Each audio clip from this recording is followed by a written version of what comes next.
दोस्तों, शालिनी भक्ति सागर में आपका बहुत बहुत स्वागत है। पिछले वीडियो में मैंने माँ दशा माँ की व्रत, विधि, स्तुति, नियम सब मैंने आपको बताए थे। आज हम आपके लिए लाए हैं एक नया वीडियो और वो है माँ आशापुरा की व्रत कथा। दोस्तों, माँ आशापुरा की व्रत करने से सारे संकटों का नाश होता है, इसमें तो संदेह बिल्कुल भी नहीं है, क्योंकि माँ आशापुरा जी के व्रत मैंने बहुत साल किए हैं और ये बिल्कुल सत्य घटना है, इस पे झूठ कुछ भी नहीं है। माँ आशापुरा जी के जीता जागता चमत्कार, कुछ भी मन से कामना करो तो वो पूरी होती ही है, ये मैं दावा करके बोल सकती हूँ आपको। कोई भी मन्नत हो आपकी तो आप बोल के व्रत करो तो बराबर पूरी होगी।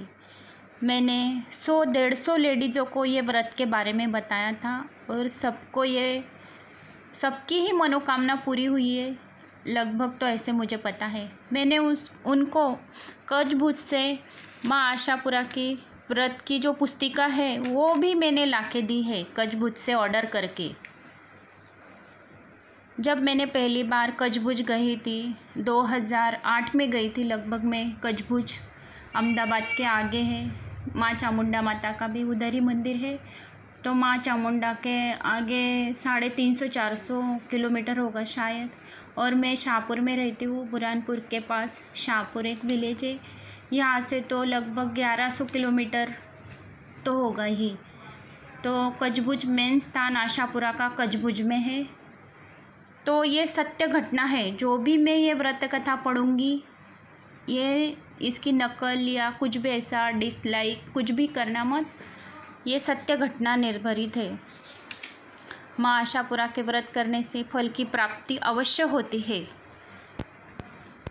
अगर आपके पास माँ आशापुरा का फ़ोटो नहीं भी हुआ, तस्वीर नहीं भी हुई, तो मुख्य पृष्ठ पर छपी हुई जो माँ आशापुरा की तस्वीर रहती है तो उसके दर्शन करके भी आप व्रत कर सकते हैं। सच्चे भाव से यह व्रत करने से संतान प्राप्ति होती है, रोग से मुक्ति होती है, आपत्ति से मुक्ति, मनपसंद पात्र के साथ शादी, नौकरी प्राप्ति के लिए, कमज़ोर धंधे का है तो वो भी आपकी दुकान चलने लगेगी, संतान के विवाह संपन्न होना, कोर्ट कचहरी के दावे में सफलता आदि जैसे अनेक फलों की प्राप्ति होती है। और हाँ दोस्तों, कोई भी लेडीज़ अगर करती है ये व्रत, मंगलवार के दिन रहता है माँ आशापुरा का व्रत, उस दिन नॉनवेज मना है क्या? तो घर में कोई भी नॉनवेज नहीं खा सकता, क्योंकि आपने विधि या कलश भरा है पानी का, तो नॉनवेज खाना नहीं है। क्योंकि कोरोना काल में जब से सब कोरोना है, सबको तो लगभग हुआ ही है कोरोना, उसमें से इम्यूनिटी पावर किसकी मजबूत है, इससे वो ऊपर निकल आए। जिसकी कमज़ोर है उसको निमोनिया टाइप बता के डॉक्टर लोगों ने कोरोना ही बताया है। तो नॉनवेज तो सबको खाने को बोला है, तो फिर भी कोई महिलाएं कर रही तो घर में उस दिन खाने को मना कर देना। और जो स्वयं व्रत कर रही तो उसने 9 मंगलवार तक खाना नहीं है। क्योंकि एक सत्य घटना मेरे साथ भी घटी थी, ये 2010 की बात है ये। तब मैंने माँ आशापुरा जी के व्रत किए थे। तो भाई ऐसे ही बोल रहे थे कि भाई नॉनवेज वगैरह ऐसे लाने का बोल रहे थे, तो मैंने व्रत की विधि मान दी थी उस दिन ऐसे घर में। तो मना किया था कि भाई घर में आज नॉनवेज लाना नहीं है करके। तो कोई जेंट्स के कोई भी हो तो वो कैसे करते, भाई कुछ नहीं ऐसा करते हैं वो। लेकिन मेरे साथ साक्षात ये हुआ था, इसलिए मैं बोल रही हूँ कि नॉनवेज मना है। उस दिन मेरे मिस्टर का भी एक्सीडेंट हुआ था मंगलवार के दिन। उसी दिन मेरा भांजा आया था, तो एक आलमंड ड्रॉप्स की कांच की बोतल आती थी, तो वो गिर के फूटी थी और उसके जहाँ बैठने की जगह वही कांच फूट के उसके वही बाजू में घुस गया था। उसी दिन मेरे एक ससुर जी तो गलती से अशीरगढ़ के पास से माँ आशापुरा का मंदिर है वहीं चले गए थे। उसी दिन मेरी देवरानी को भी झटका आया था। उसी दिन मेरे ससुर जी ने नॉनवेज कुछ बाजू के घर में करना चाहा, तो वो कुकर का सीधा ढक्कन उड़ के पूरे घर में वो नॉनवेज ही नॉनवेज हो गया था। एक ही दिन की मैं सारी घटना आपको बता रही हूँ, शाम तक के, इसीलिए नॉनवेज मना किया है। तो मैंने माता जी से क्षमा याचना प्रार्थना मांगी, तो सारा वो 8 दिन में सॉल्व हुए थे सारे प्रॉब्लम। उससे तो अभी माता जी की कृपा से सारा अच्छा है मेरा, ऐसा कुछ नहीं है। फाइनेंशियल वगैरह वो भी घर से मैं बहुत अच्छी हूँ, वैसे भी कुछ नहीं। लेकिन मेरा ये इंटरेस्ट है कि भाई आनंद आता है कि कुछ पोथी पुराण पढ़ के आप लोगों को भी श्रवण करूं। और कुछ ऑडियंस ने भी बोले कि भाई माँ आशापुरा जी की व्रत कथा कैसी है, क्या है, हमें जानकारी चाहिए। इसलिए माँ आशापुरा जी की व्रत कथा में पढ़कर आपको सारे नियम बताऊंगी। तो दोस्तों, इसकी इच्छा तो अवश्य पूरी होती है, इसमें संदेह बिल्कुल भी नहीं है। जो श्रद्धा मन से ये व्रत करता है तो उसकी इच्छा अवश्य पूरी होती है। तो अभी देखते हैं माँ आशापुरा जी के व्रत और कैसे कर रहे हैं, वो भी मैं आपको बता देती हूँ। यह व्रत कोई भी स्त्री या पुरुष साल के किसी भी मंगलवार से शुरू कर सकते हैं। श्रद्धा से यह व्रत करने पर उसका उत्तम फल अवश्य प्राप्त होता है। अनिच्छा से व्रत न करें, परंतु इस व्रत से फल की प्राप्ति होगी और अवश्य होगी। श्रद्धा से ही करें, आपकी कैसे भी तकलीफ हो वह दूर होगी, हर आशा पूर्ण होगी। यह व्रत कथा में सूचित विधि के अनुसार ही करें। यह विधि अत्यंत सरल है। शास्त्रीय रीति न किए गए व्रत का कोई फल भी नहीं मिलता। व्रत की समाप्ति पर पहले व्रत की पुस्तिका दे दें, फिर प्रसाद दे दें। इस वक्त जय श्री आशापुरा माता का शब्दोच्चार दिन भर करते रहे।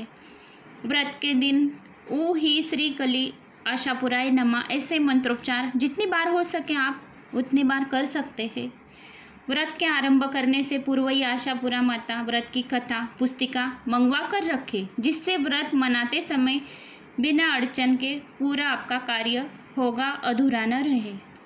यदि मंगलवार के दिन बाहर गांव जाना पड़े, स्त्रियों के लिए अस्पृश्य का समय है, परिवार में किसी की मृत्यु हो गई है, व्रत उस मंगलवार के स्थान के बाद मंगलवार के करें और कुदरती रूप से मंगलवार टूटता है तभी भी उसकी विधि उससे प्रभावित नहीं होती, परंतु कुल मिलाकर 9 मंगलवार ही होने चाहिए। इस पुस्तिका में वर्णित माँ आशापुरा का व्रत और उसकी कथा प्राचीन है। यह पुस्तक एक श्रद्धे से एवं उद्योगपति की आर्थिक सहायता के आधार पर बांटी जा रही है, जो सामान्य गरीब लड़के से अब करोड़ों के मालिक हो गए हैं। आपको माँ आशापुरा अवश्य सहाय होगी। श्रद्धा से एक बार यह व्रत करके तो देखें। व्रत करने के बाद निर्धारित आशापुरा यदि फलीभूत न हो तो व्रत या विधि असफल है ऐसा न माने, किंतु एक बार कोई भी आशा का केंद्र में रखकर व्रत करने पर वह फलीभूति होती है। यह अवश्य है और होती ही है। मात्र श्रद्धा से प्रतीक्षा करें और बार बार व्रत करते रहे। कोई भी नया कार्य या उद्योग करने से पहले, उद्योगों से पहले, बाहर जाने से पहले, ऑपरेशन करवाने से पहले, विपत्ति के समय में यह व्रत अवश्य करें। या तो माँ आशापुरा ओम श्रीम क्ली आशापुराय नमः म्हणे उच्चारण कर व्रत करने के सच्चे दिल से संकल्प करें। पर भी तकलीफ चमत्कारिक ढंग से दूर न हो तो फिर और व्रत करें। दोस्तों, ये व्रत मंगलवार के दिन करना होता है। कोई भी मंगलवार से आप स्टार्ट कर सकते हो। और गेहूँ लेना है आपको। गेहूँ के 9 ढीग करने हैं। 9 ढीगों पे फूल की पंखुड़ियाँ एक एक रख देनी आपको। पहले श्री गणेश जी स्थापित करना है। सुपारी आपने गणेश जी हो वो, और एक पानी का कलश आता है वो भी आप रख सकते हैं। अगर आप गेहूँ के 9 ढीग कर रहे हैं, 9 ढेरी रखकर छोटे छोटे ऐसे ढीग, तो वो भी कर सकते हैं। अगर वो नहीं कर रहे, इसकी 2 विधि है। तो सिर्फ आप एक पानी का अपना कलश आता है वो भी रख कर सकते हैं। कुछ भी करना नहीं है। बाकी इतनी बड़ी सारी कुछ ऐसी विधि नहीं है इसकी, सिंपल ही है। कलश रखे और कलश के नीचे 2-4 चावल के दाने रखकर वो कलश स्थापित कर दे और कलश पर एक कटोरी रखे, बस उतना ही है, बाकी कुछ नहीं। और जितने अपने मंगलवार होते जाए उतनी अगरबत्ती करनी चाहिए। अगर पहला मंगलवार है आपका तो 1 अगरबत्ती लगाना, 1 दिया लगाना। दूसरा मंगलवार है तो 2 अगरबत्ती लगा के 2 दिया लगाना। ऐसे 9 मंगलवार तक आपको ऐसी विधि करनी है। और माँ आशापुरा का प्रसाद अपने गेहूँ के आटा आता है उससे गुड़ का पानी वगैरह करके वो भी प्रसाद बना सकते हैं, या आप हलवा, रवे का हलवा आता है वो भी बना सकते हैं। सुगड़ी है, माता जी को प्रसन्न होती है, सुगड़ी भी अच्छी लगती है माता जी को, वो भी गेहूँ के आटे की ही रहती है। गेहूँ और गुड़ सम प्रमाण में डालकर आप सुगड़ी भी बना सकते हैं गेहूँ के आटे की। तो अभी हम माँ आशापुरा का माता जी की व्रत कथा स्टार्ट करते हैं, तो ध्यान से श्रवण करो। बहुत समय पहले की बात है, एक गांव में एक परिवार रहता था। उस परिवार में माँ बाप, 3 लड़कियां, 2 लड़के मिलकर 7 सदस्य थे। लड़का सबसे बड़ा था, उसके बाद बेटियां और छोटा लड़का भी था। बच्चे क्रम से बड़े होने लगे। बड़े लड़के के लिए अच्छे घरों से न्योते आने लगे। सावित्री नाम की कन्या से आखिर उसकी शादी हो गई। सावित्री धार्मिक परिवार की थी। सुख संपत्ति में उसकी परवरिश हुई थी। परिवार में एक लौती थी और साक्षात लक्ष्मी के समान थी, क्योंकि उसके ससुराल चले जाने से उसके पिता में धंधे में बड़ा नुकसान हुआ। लाखों रुपए डूब गए। दानवीर के रूप में अनोखा के सहायता देने वाले सावित्री के पिता स्वयं कर्जदार हो गए। उनके पास देने के लिए फूटी कौड़ी तक नहीं थी। इतना ही नहीं, लेनदारों से भी जले पर नमक छिड़कने जैसा व्यवहार करते रहते थे। प्रामाणिक एवं इज्जतदार ऐसे सावित्री के पिता ने सभी लेनदारों का कर्जा चुकता कर देने के लिए अपनी बपोती संपत्ति करना चाहते हुए बेच दी। इस घटना के क्रम से आघात से सावित्री के पिता के हृदय की गति रुक गई। वह ईश्वर के घर गए। कुछ समय के बाद उसकी माता का भी अवसान हो गया। सावित्री के मायके में उसका नाम लेने वाला कोई भी न रहा, क्योंकि जो भी मामा, चाचा, मौसी, सगे संबंधी थे वे दूर के रिश्ते में थे। ऐसे समय में सावित्री को आश्वासन करने के स्थान पर सब किनारा कर गए। सावित्री का पति बहुत ही संस्कार संपन्न, प्रशांत और सहानुभूति रखने वाला था। उसका नाम था सत्यवान और उसके छोटे भाई का समुद्र के मार्ग से माल सामान बाहर भेजने का व्यवसाय था। सावित्री ब्याह घर में आई थी। उसी के 1 वर्ष के बाद इन लोगों का व्यापार बहुत बढ़ने लगा और 2-3 वर्षों में तो उसके ससुर की परिवार की गिनती उन दिनों में लखपतियों में होने लगी। सावित्री या उसके पति दोनों में से किसी को भी इस बात का घमंड नहीं था, परंतु सावित्री के सास को बहुत घमंड आ गया था। इतना ही नहीं, सावित्री संपन्न घराने की थी, इसलिए उसकी पसंदी दी गई थी। अंत जब सावित्री के माता पिता कर्ज के कारण मर गए, तब ससुराल में सावित्री का स्थान भी कम महत्व का हो गया। एकमात्र उसका पति ही सच्चे दिल से उसके प्रति सहानुभूति रखता था। सावित्री की सास और ननद उसे बहुत परेशान करते थे, ताना मारते रहते थे। सावित्री की शादी को 6 वर्ष हो गए और संतति न होने के कारण ससुराल में उसका मान और भी कम हो गया। उसकी 3 ननंदों के समय पर ब्याह करवा दिया गया था। फिर भी कभी कभार अपने मैके आती और सावित्री के विरुद्ध अपनी माँ के कान भर जाती थी। सावित्री के सास पर भी इसका प्रभाव पड़ने लगा। संतान पति न होने के कारण अपने बड़े बेटे को पुनर्विवाह करने के लिए जबरदस्ती भी करने लगी। बेटे के इनकार के बावजूद भी दूसरी कन्या की खोज की जाने लगी। अंततः दूर के एक गांव में अति धनिक नगर सेठ की एक लौती लड़की माया देवी के साथ दूसरी शादी कर देने का निश्चय हुआ। सावित्री को इस बात की सूचना मिलते ही उस पर जैसे वज्रघात सा हुआ। उसका पति समुद्र यात्रा पर गया था, तभी यह होना था। उसके अनजाने में और तो और सावित्री का पति सत्यवान माया देवी से हर दृष्टि से बड़ा था, किंतु नगर सेठ स्वयं धनवान थे और धनवान परिवार में ही पुत्री के ब्याह की इच्छा रखते थे। अंत लड़का उम्र में बड़ा था, फिर भी उन्होंने ब्याह के लिए सहमति दे दी थी। सत्यवान की अनुपस्थिति में सावित्री की आंखों के सामने ही उसकी दूसरी विवाह की तैयारियां होने लगी। यह सब देखकर सावित्री फुट फुट कर रोने लगी। उसे अपने पति में अटूट श्रद्धा थी, परंतु सास की पुत्र के दूसरे ब्याह की इच्छा और तैयारियां देखकर वह विचलित हो उठी थी। दूसरी ओर शादी की जोर शोर से तैयारी में लगी सावित्री की सास के मन में यह विचार शंका थी, उसका पुत्र इसके लिए तैयार होगा या नहीं, क्योंकि सावित्री के प्रति उसका पुत्र का प्रेम वह जानती थी। सावित्री की ननंदों ने इस समस्या का मार्ग भी खोज निकाला। इन दुष्टों ने मिलकर एक षड्यंत्र रचा। इस षड्यंत्र के अनुसार सावित्री के सास ने सावित्री के एक दिन का देवी माँ के फूल नदी में विसर्जन करने के लिए मंगलवार के दिन बह जाना चाहिए, ऐसा रिवाज है। अब तक तो मैं जाया करती थी, अब तू इस घर की बहू है, इसलिए इस मंगलवार को फूल नदी में विसर्जन करने के लिए तुम जाना। देखते ही देखते मंगलवार आ गया और सास के दिए हुए फूल लेकर नदी में विसर्जित करने के लिए नदी के किनारे पर स्थित एक ऊंची चट्टान पर सावित्री आ पहुंची। बरसात भी बहुत थी। मूसलाधार बारिश से नदी के दोनों किनारे उमड़े पड़ रहे थे। सावित्री फूलों को विसर्जित करने के लिए जैसी झुकी कि पहले से किए गए षड्यंत्र के अनुसार नजदीक में छुपी हुई सावित्री के सास ने सावित्री को धक्का दे दिया। पल दो पल में बहती हुई नदी सावित्री को न जाने कहाँ से कहाँ बहा ले गई, कुछ पता ही नहीं चला। कुछ समय बीत गया। सावित्री का पति सत्यवान वापस आया। जब उसे दर्दनाक हादसे का पता चला तो वो बेहोश हो गया। माता ने सत्यवान को समझाने का प्रयत्न किया कि नदी उसे निकल गई, अब वह इस दुनिया में नहीं है, अफसोस करने का क्या मतलब। पर सत्यवान तो अड़िगी था। सत्यवान को उसकी माता ने समझाने का प्रयत्न करते हुए कहा कि मृत्यु से पहले खुद सावित्री ने ऐसा आग्रह किया था कि मेरे पति सत्यवान को कोई समझाओ कि वह दूसरी शादी कर ले। अब जब सावित्री इस दुनिया में नहीं है तब उसकी इच्छा पूर्ण करने के लिए भी दूसरी शादी कर लेनी चाहिए। सत्यवान को यह बातें उसकी माता बार बार समझाने लगी, परंतु सत्यवान ने माता की बात ठुकरा दी। अंत में अपनी जान पर आकर माता ने कहा कि यदि तुम दूसरी शादी नहीं करोगी तो मैं दुनिया छोड़कर चली जाऊंगी, आत्महत्या कर लूँगी। सत्यवान के मन में तो विचारों का घमासान युद्ध शुरू हो गया। अंत में दोस्तों और सगे संबंधियों में कहने पर माता के दिल को शांति देने के लिए दूसरी शादी के लिए अनमन ढंग से सहमति दी। ब्राह्मण ने उसकी शादी की तारीख 4 महीने के बाद देते हुए कहा कि यदि शादी 4.5 महीने से पहले होगी तो यह शादी भी सत्यवान की जिंदगी में तूफान खड़ा कर देगी। ये 4.5 महीने की अवधि गुजरनी शुरू हो गई। गंगा किनारे एक सादगीपूर्ण पुरुष का आश्रम था। गंगा के किनारे एक सादगीपूर्ण साधु पुरुष का आश्रम था। बहुत ही प्रतिभाशाली एवं विद्वान ये साधु वर्षों से यहाँ रहते थे।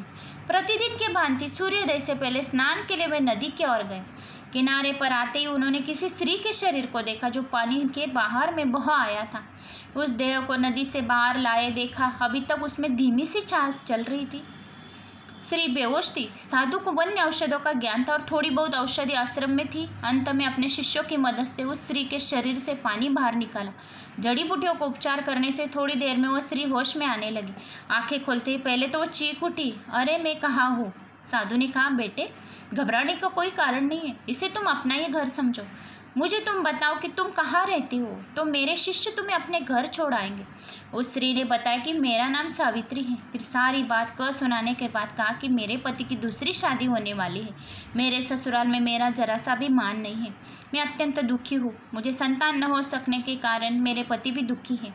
वापस अपने ससुराल नहीं जाना चाहते थे। मैं कुछ समझ नहीं सकती। मैं अपनी ज़िंदगी को ख़त्म कर देना चाहती हूँ क्योंकि मैं दुखी हूँ। इतना कहते हुए सावित्री फुट फुट कर रोने लगी। यह सब सुनकर साधु की पत्नी ने कहा कि हम इस तरह से ज़िंदगी से पराजय मान लेने की ज़रूरत नहीं। जिंदगी का दूसरा नाम आपत्तियों का महासागर है और उस समय धैर्य एवं सहनशीलता के व्यवहार से मोती भी मिलता है। मैंने ऐसे दुखी लोगों को देखे है कि उसके सामने तेरा दुख तो कुछ भी नहीं है। इन सब का दुख दूर हो जाए ऐसी मेरे पास एक बात है। यह सुनकर सावित्री के दुखी चेहरे पर आनंद का भाव आया और कहा कि बहन वह कौन सी बात है। उत्तर में साधु पत्नी सीता देवी ने कहा, माँ आशापुरा का अद्भुत व्रत। अब तक तो तूने अनेक व्रतों के बारे में सुन रखा होगा, लेकिन माँ आशापुरा के व्रत जैसा न कोई दूसरा व्रत नहीं है। इस व्रत करने से चाहे जितनी विपत्ति या विघ्न आए वो दूर हो जाते। विश्व माता जगदम्बा अपनी भक्तों की आशा पूर्ण करने के लिए जिस रूप में प्रकट हुई थी वह रूप अर्थात माँ आशापुरा का है। इसकी भक्ति करने से कैसी असंभव आशा क्यों न हो पूर्ण होती है। उसकी पौराणिक कथा इस प्रकार है। प्राचीन काल में महिषासुर नामक एक राक्षस था। देवादिदेव इंद्र अन्य देवी देवता भी उस त्रस्त हो गए थे। इस राक्षस को ब्रह्मा का वरदान था कि उसे कोई मार नहीं सकेगा। अंत वह बहुत ही अहंकारी और घमंडी बन गया था। महिषासुर के त्रास के त्रस्त देवताओं ने जगत पिता ब्रह्मा की शिकायत की। आपने एक ऐसे पात्र को वरदान दिया कि देवता लोग दुखी हो गए। ब्रह्मा जी ने देवता से कहा कि हिमालय में एक आद्य शक्ति निवास करती है, उसे आप विनंती करें, वह आप लोगों को महिषासुर के त्रास से जरूर मुक्ति दिलाएगी। इस सूचना का स्वीकार कर सभी देवता हिमालय की ओर चल पड़े। वहाँ उन्होंने 9 सप्ताह तक आद्य शक्ति की उपासना की और माता जी की साक्षात प्रकट हुई। अंतर्यामी ऐसे माता जी ने देवताओं से कहा कि आप लोगों की तकलीफ मैं समझ गई हूँ, अब महिषासुर का अंतकाल नज़दीक आ गया है। इतना कहते हुए माता जी ने अत्यंत भयावह स्वरूप धारण किया। महिषासुर का इस बात का पता चलते ही वह घबरा गया। एक और अकेली आद्य शक्ति थी, दूसरी ओर महिषासुर की समस्त सेना थी। इस भीषण युद्ध में महिषासुर के सैनिक गाजर मूली की तरह कटने लगे। अपने सैन्य की ऐसी दारुण दशा देखकर भयभीत महिषासुर भागने लगा, परंतु आद्य शक्ति से वह कहाँ तक भाग पाता। अंततः वह पकड़ा गया। आद्य शक्ति के हाथों से उसका वध हुआ। वध से पहले माताजी ने उससे पूछा था कि तेरी आखिरी इच्छा क्या है। अब महिषासुर को प्रतीत हुआ कि मेरा सारा जीवन तो व्यर्थ गया है, मृत्यु के बाद अब मेरी याद रह जाए तो अच्छा है। यह सोचकर माताजी ने अपनी इच्छा प्रकट करते हुए कहा, हे माँ आद्य शक्ति, जिस स्थान पर मेरा वध हुआ है उस स्थान की मिट्टी बस्सी में मेरी रज तुम्हारा सुगंधित धूप बने, इस स्वरूप में सदा तुम्हारे निकट रह सकूं। माताजी ने प्रसन्न होकर तथास्तु कहा। यह स्थल आज भी कच्छ में माताजी के मढ़ कच्छ गुजरात नामक गांव में मौजूद है। महिषासुर के वध के बाद आद्य शक्ति ने देवों से प्रार्थना की, हमने मंगलवार का व्रत किया और आपने महाकाली का रूप धारण किया और मंगल कार्य किया। हम जैसे शरण में आए हुए की आशा आपने पूर्ण की और रक्षा की। इस तरह हर किसी की आशाएं पूर्ण करना। माताजी ने तथास्तु होकर अपनी बात पूर्ण की। इतने ही नहीं, वहाँ एक कुंड भी उत्पन्न किया है और महाकाली स्वरूप में उसमें स्नान करते करते अदृश्य हुए। यह कुंड भी आज भी चाचरा कुंड के नाम से जाना जाता है। इसके दर्शन एवं स्नान करने से अनेक जन्म के पाप नष्ट हो जाते हैं। महिषासुर की वध की ऐतिहासिक घटना जहाँ वर्षों से पहले घटित हुई थी, अब वहाँ आद्य शक्ति माँ आशापुरा का मंदिर है। गुजरात राज्य के कच्छ जिले में लखपत तहसील में माता का मढ़ नाम से प्रख्यात है। ऐसे स्थल की मुलाकात जीवन में अमूल्य क्षण ही होती है। जिंदगी चाहे जैसे परेशानियाँ जिसका कोई हल न हो, वह तकलीफ परेशानियाँ ब्रह्मांड की माँ शक्ति माँ आशापुरा के स्मरण अर्चन से दूर हो जाती है। हर प्रकार की आशापुरा माँ आशा पूर्ण करती। इसलिए सावित्री, तुम भी आशापुरा का व्रत करो। व्रत की विधि समझाते हुए सीता देवी ने बताया है कि यह व्रत 9 मंगलवार तक करना होता है। मंगलवार के प्रांत जल्दी उठना होता है। यदि उठने में देर हो जाए तो सूर्यदेव को प्रणाम कर उनकी क्षमा मांगनी चाहिए। निर्मल जल से स्नान करके स्वच्छ वस्त्र पहनकर स्वच्छ आसन बिठाकर उस पर माँ आशापुरा की तस्वीर रखकर शुद्ध घी का दीप जलाकर आराधना करनी चाहिए। प्रथम मंगलवार को 1, दूसरे समय 2 और जितने मंगलवार होती जाए उतनी अगरबत्ती करनी चाहिए। इस दीपक की वर्तिका भी पहले मंगलवार को 1, दूसरे समय को 2 और जितने मंगलवार होती जाए उतनी अगरबत्ती भी बढ़नी चाहिए। 9वें मंगलवार को 9 वर्तिका का दीप जलाएं। एक स्टील की डिश में या बर्तन में ढक्कन का उपयोग कर सकते हैं, उसमें 9 दिए आप रख सकते हैं। इसके बाद यह व्रत कथा किसी भी कुमारिका या सौभाग्यवती स्त्री को, यदि पुरुष व्रत कर रहा हो तो श्रद्धाशील एवं संस्कार संपन्न मित्रों को सुनानी चाहिए। प्रत्येक मंगलवार को अलग अलग कम से एक व्यक्ति मिल सके तो ठीक है, अन्यथा किसी भी एक व्यक्ति को भी कथा सुनाई जा सकती है। यदि कोई भी न मिल सके तो दीपक को यह कथा सुनाई जा सकती है, किंतु इतना अवश्य ख्याल रखें कि इस व्रत के कथा के पठन करते समय माँ आशापुरा साक्षात उपस्थित रहती है। उस समय आप जो कुछ भी मांगे उसकी कामना पूर्ण होती है। व्रत कथा की समाप्ति पर जितने क्रम का मंगलवार है उतनी बार माँ आशापुरा माता की जय बोलनी चाहिए। जय बुलाने वाले की और बोलने वाले की अद्भुत पुण्य की प्राप्ति होती है। इस दिन गलत विचार न करें, किसी को दिल के चोट न पहुंचाए। संभव हो सके ऐसा वितरण करें कि जय माँ आशापुरा ही कहे। और प्रसाद में काजू, नारियल, मिश्री जैसे कोई भी शुद्ध वस्तु दे सकते हैं। व्रत कथा के पठन के बाद आरती करनी चाहिए। आरती पूर्ण होने पर माता जी का सम्मुख रखा हुआ निर्मल जल भक्तों पर और घर के अलग अलग कमरों में प्रक्षालित करें, छिटकाव करें, चरणामृत रूप में उसका पान करें अथवा करावे। यदि संभव हो तो माँ आशापुरा की धूप अगरबत्ती करें। ऋषि पत्नी सीता देवी की यह बात सुनकर सावित्री प्रसन्न हो गई। उसके हृदय में तो नई चेतना का संचार हुआ। उसे याद आया कि दूसरे ही दिन मंगलवार है। अंत उसने अगले दिन शाम से धूप दीप प्रसाद की पूर्ण तैयारी कर ली। सूर्योदय से पहले ही उठ गई और आशापुरा माता जी की प्रार्थना करने लगी। तत्पश्चात 9 बजे आस पड़ोस ऋषि कुमारियों को और सौभाग्यवती स्त्रियों को बुलाकर उनको माँ आशापुरा की कथा सुनाई। आज वह बहुत ही स्वस्थ अनुभव कर रही थी। प्रथम मंगलवार की रात को सोते समय जैसे चमक चमत्कार हुआ। इस तरह माँ आशापुरा ने स्वप्न में दर्शन दिए और कहा कि हे पुत्री, तुम चिंता मत करना, मुझ में श्रद्धा रखकर व्रत करना, मैं तुझे अवश्य मदद करूँगी। इसी तरह दूसरे मंगलवार को स्वप्न में उससे पति से उसका मिलन हो गया। दूसरी अपने गांव में रहे उसके पति को स्वप्न में ऐसे अनुभव होने लगे। 9वें मंगलवार की सुबह सावित्री भाव विभोर होकर अपने अनुभव को बता रही थी, सहेली को व्रत कथा सुना रही थी। दूसरी ओर उसकी सास अपने गांव में अपने सगे संबंधियों को एक अद्भुत बात कह रही थी। माँ आशापुरा ने स्वप्न में आदेश दिया था कि पुत्र की दूसरी शादी न करे और उसकी बहू को खोज कर घर में पुनः उसे सम्मानपूर्वक स्नान दिया जाए। सावित्री के पति के स्वप्न में आकर माताजी वहाँ जा उसको पता ठिकाना दे जाती। सावित्री के पति अवलंबी ही उसकी खोज से घर से निकल पड़ता है। अंत में वह आश्रम में जाकर पहुंचती है। सावित्री को देखकर उसकी आंखों से अश्रांशु छलक पड़ते हैं। माँ आशापुरा के व्रत से वह गदगदित हो जाता है और दूसरी ओर उसकी ननद माँ आशापुरा के परम भक्त सावित्री के व्रत की उपासना फलीभूत हुई है जानकर उसकी मजाक करती है। वे कहती है, व्रत की बात तो उसके भेजे में पैदाइश है, व्रत तो अंधश्रद्धा का प्रतीक है। वे व्रत कथा की पुस्तिकाएं प्राप्त करने पर भी व्रत नहीं करती। एक ननन ने कहा, ये व्रत कथा की पुस्तिका रद्दी लेने वालों को हाथों बेच दी। दूसरी ननन व्रत किए बिना ही पुस्तिका अपनी पड़ोसन को दे देती। परिणाम स्वरूप इन पर माताजी क्रोधमयान होती है। एक ननन के पति अकस्मात से हो जाता है तो दूसरी ननन को अंधत्व प्राप्त होता है। छोटी ननन को कुष्ठ रोग फूट निकलता है। माताजी के व्रत के उनके मजाक उड़ाने वाले ननंदे अंत में माताजी और सावित्री की क्षमा याचना मांगते हैं और वे लोग भी शुद्ध हृदय से 9 मंगलवार का व्रत आरंभ करते। फलस्वरूप माताजी का क्रोध जो इन लोगों पर उतरा था उससे मुक्ति मिलती। अंधत्व प्राप्त ननन देखने लगती। छोटी ननन कुष्ठ रोग से मुक्ति मिलती और बड़ी ननन का पति अकस्मात से बच जाता है। इस तरह व्रत की कथा की समाप्ति और मनाने के दिन इस व्रत की कथा की कम से कम 5 पुस्तिकाएं श्रद्धावत भाई बहनों को दे। जो उसमें अधिक 11, 21, 41 या 101 पुस्तिका दे सके तो बेहतर है। जैसे माँ आशापुरा आप पर आशीर्वाद सावित्री को प्राप्त है, उसी प्रकार कथा करने वाले, सुनने वाले, पढ़ने वाले और पढ़ाने वाले पर माँ आशापुरा बरसाए।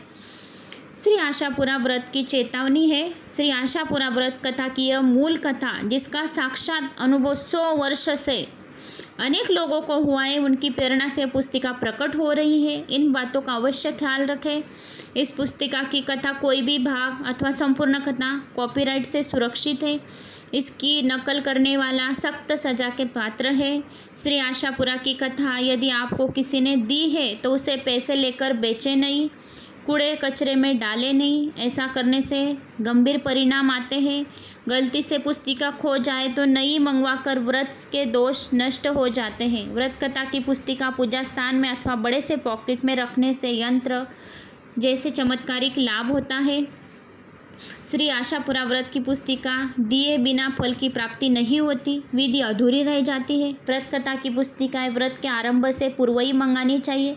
व्रत कथा के 5 पुस्तिका प्राप्त करने के लिए 30 रुपये की मनी ऑर्डर करके पता दिया जाता है। फॉर्म के नीचे खाली जगह भेजने वाला अपना पता भी लिखे जिससे पुस्तिका उसे तुरंत भेजी जा सकती है। जय आशापुरा माता धार्मिक मासिक, पमराट कार्यालय, हॉस्पिटल रोड, भुज कच्छ 370001, दूरभाष 02832222838। तो दोस्तों, मैंने आपको पुस्तक मंगवाने के लिए ये कच्छ का नंबर भी दे दिया है। तो ये सारी घटनाएं सत्य घटित थी और ये आशापुरा माता के भी चमत्कारिक व्रत है। माँ आशापुरा के अद्भुत चमत्कारिक भस्म भी वहाँ मिलती है। अगर अपन कच्छ में गए तो वहाँ भस्म भी रहती है। अपन वहाँ दुकानदारों से पूछ के वो भस्म भी ले सकते हैं। माँ आशापुरा के नाम लेते ही जन्म जन्मों के पाप नष्ट हो जाते हैं और कठिन से कठिन दुख दूर हो जाते हैं।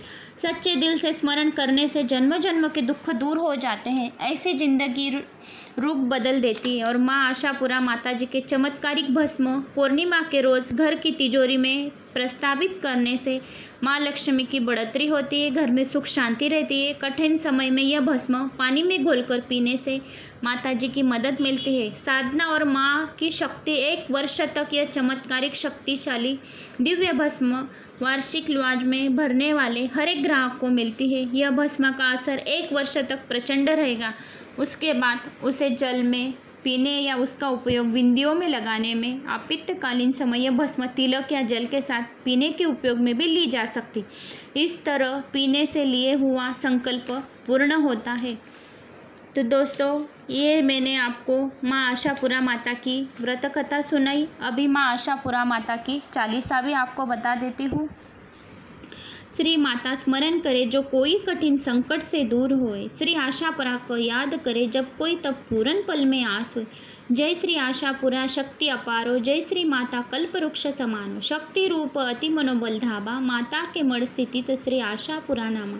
महाकृपालु तेज रूप केसरी रंगी, कुमति निवारण सुमति के संगी। प्रकट स्वयंभू विराज स्वयंभी, दर्शन से कोई भी दुख हटे स्वयंभी।